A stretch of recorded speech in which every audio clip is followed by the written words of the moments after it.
Canelo Crawford. It's tricky. I want Crawford to win, but it doesn't look like it's going to happen. You know, I would like for that to happen, but this guy's a hard puncher. He's a smart fighter. He can move. I'm just curious. I just want to see it. I want to be there to see it. He feels like this is a ridiculous fight. He states that Terence Crawford moving up 2 weight classes. The fight, I just didn't like the fact that Terence Crawford had to go up 2 weight classes. I just didn't really like that.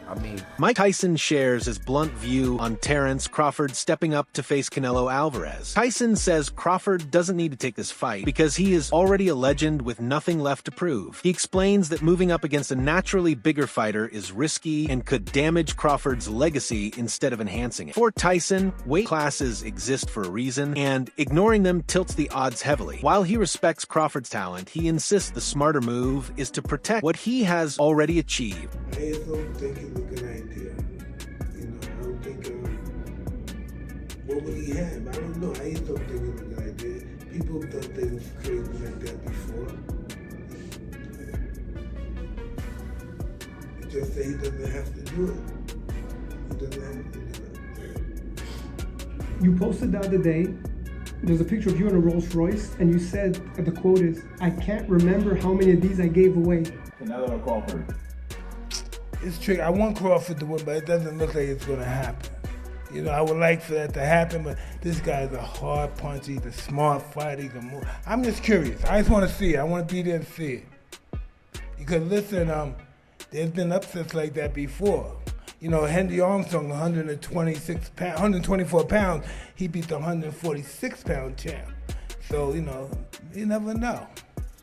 Anything can happen when 2 men are in a ring or in a basketball court. Anything can happen. Mike Tyson criticizes the proposed fight, calling it ridiculous because weight classes exist to protect fighters. He highlights that the size difference between Terence Crawford and Canelo Álvarez is simply too great to ignore. For Tyson, such a matchup is risky and unfair, overshadowing Crawford's true accomplishments. He says he doesn't like the idea at all, warning that moving up against a naturally larger fighter creates unnecessary dangers. Although he respects Crawford, Tyson believes this fight is unnecessary and could hurt rather than help his legacy. Think about Terence Crawford calling out Canelo.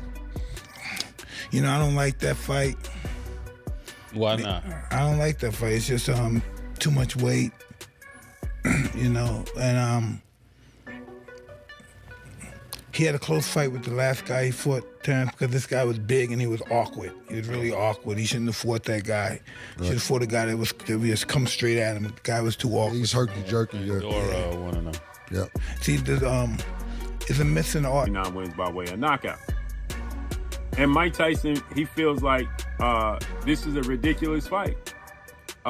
He states that Terence Crawford moving up 2 weight classes is a ridiculous fight, and that he's just simply too small, and he's gonna lose, and lose bad. He feels like he didn't want to say it, but he hinted around he's gonna get knocked out, right? He thinks that, you know, Terence Crawford has skills, he's talented, but he just feels like there's weight class for a reason. Like many people in the sport of boxing, they feel like it's weight classes for a reason. And so, you know, he's not the first person to feel this way. But my thoughts is this. Should Terence Crawford be victorious, as I expect him to, the hype train for Terence Crawford's legacy only gets bigger. Because there's so many people that are doubting Terence Crawford's ability to beat Canelo Álvarez because of the size. Right? They feel like this is David and Goliath. And that story, that mythical story, is so big and so legendary is because of the size difference. You had the small little guy, you know, slaying the giant, right? It's just not simply not supposed to happen.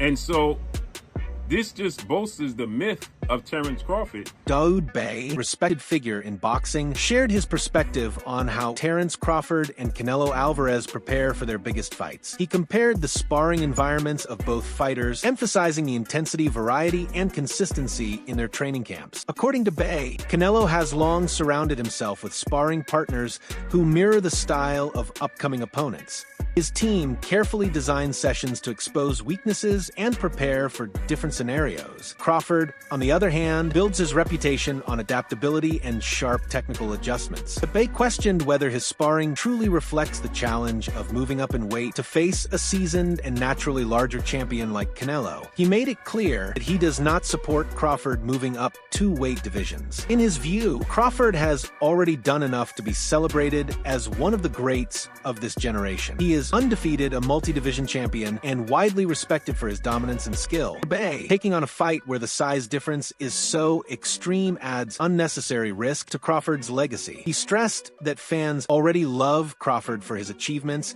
and facing Canelo is not something he needs to prove greatness. Instead, Bey sees it as a gamble that could expose Crawford to disadvantages outside his natural range.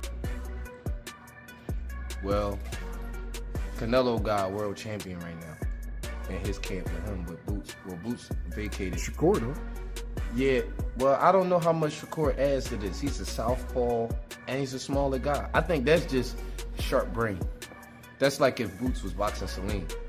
Like, you know what I'm saying? Like, okay, I'm boxing him. My young boy nice, but he don't pertain to the fight necessarily. But everybody don't train like that anyway. Everybody don't look for to have all of these sparring partners be like identical or in the same realm of the person they fighting. Some people, they spar like for sharp minds, so they'll just try to have the best people they can have. So you never know what Bomac and them strategy is.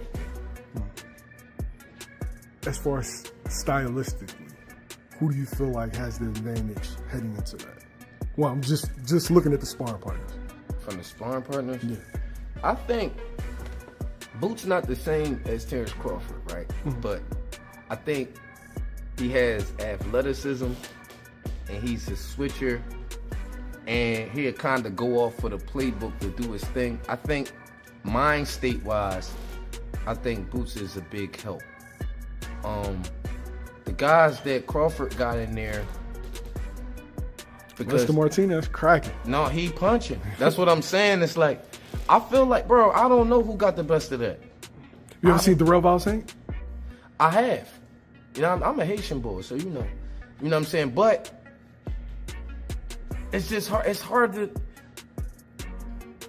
man. I just think the sparring for this fight is elite on both sides. I think that they both taking each other seriously. You could tell that by the sparring partners that they brought in, and I'm just kind of anxious to see the fight. Like, going into the fight, I just didn't like the fact that Terence Crawford had to go up 2 weight classes. I just didn't really like that. I mean, being honest, as a black boxing fan, when I take my coaching hat off, like, no, I don't want to see our best fighter have to go up 2 weight classes. I don't like that. But you think about it and you like, well, look, first of all, I don't want to deny that man. I wouldn't want to say nothing or even have it in my heart to deny that man that kind of financial like blessing that he gonna get from fighting Canelo. Not only that, he chasing greatness. British journalist Gareth Davies frames the Crawford versus Canelo fight as a potential defining moment in boxing history. According to Davies, Crawford stepping into the ring with a larger and more established superstar like Canelo Álvarez is not just a fight.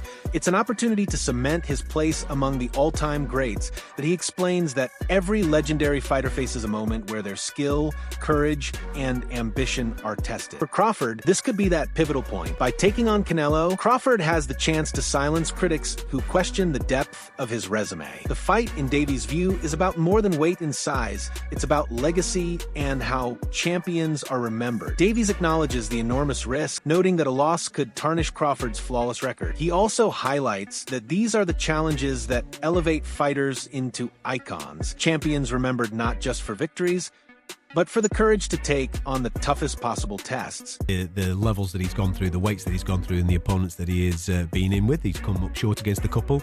but he's come through some big challenges as well through his, 65, 66 professional bouts since he was 15 years of age. There's no doubt that this is the biggest test of Terence Crawford's career, not only because of the weight step up, but also because of the level of the opponent. But anybody that's watched Terence Crawford's career knows full well how much talent this young man has. I mean, he is absolutely sensational, both as an orthodox and as a southpaw fighter. You can't really tell which is his favoured side. He's that good, the angles that he creates, and the way that he not only dissects people, but the way that he puts his foot down when he gets somebody hurt is he's spiteful. He's truly, truly impressive. But what he also does, and this is where I think people are making the mistake with the fight with Israel Madrimov last summer in Los Angeles, was that Terence doesn't mind doing enough to win. He doesn't, if he knows he's got to win on points, he's happy to tuck everything neatly in the office and win round by round. It reminds me of Floyd Mayweather. It reminds me of Pernell Whitaker. It reminds me of guys that win with ease without overstretching themselves, that don't have to get in a battle. But when he's got someone hurt, as you rightly say, he's spiteful. I'm not sure he'll get Canelo hurt in this fight.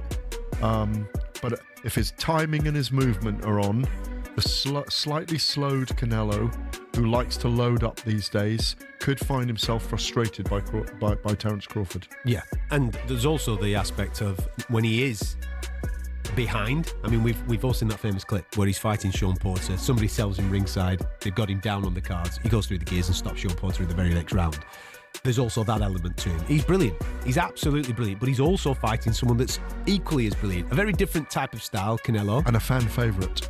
An analyst broke down Canelo Álvarez's perspective on the often misunderstood concept of running in boxing. Canelo dismissed the idea that movement in the ring is negative, emphasizing that true boxing combines precise punching with strategic footwork. He explained that effective fighters constantly adjust position, use angles, and maintain mobility to create openings rather than simply standing still or avoiding engagement. The analyst noted Canelo's reference to past opponents, particularly Erislandy Lara, whose approach showcased high-level skill with well-timed punches and intelligent positioning. Canelo acknowledged that such tactics are part of boxing's complexity and should not be oversimplified. He insisted the real focus is execution, timing, and ring IQ. According to the analyst, Canelo's remarks underscore a broader truth. Success in boxing relies on smart, adaptive strategy, not just raw aggression or constant forward pressure. But in case you didn't really understand what he was saying, Canelo is saying there's a difference between boxing, like being a boxer, and moving, and then you throw some punches. Like, you getting some punches in there. Then you, like, take a lap. Then you get some more punches. Right? And I agree with that.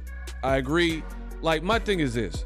If you know my channel, I've been doing this from way back. We go back like cornrows.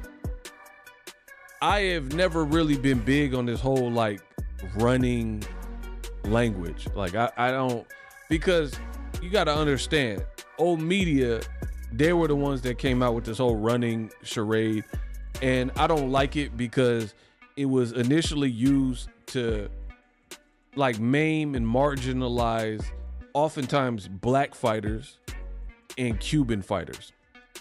When non-black, non-Cuban fighters would face certain black fighters or Cuban fighters primarily, they would get hit with this, like, oh, he ran moniker. And the reason you know it was racially motivated is because if you actually know boxing and you watch the fight, that's not even what was happening in the fights where they would claim that oftentimes a black fighter or Cuban fighter ran. Like Erislandy Lara versus Canelo. I thought Lara won the fight with Canelo. And Lara was doing some very good work. Canelo started doing some good body shots in the back half.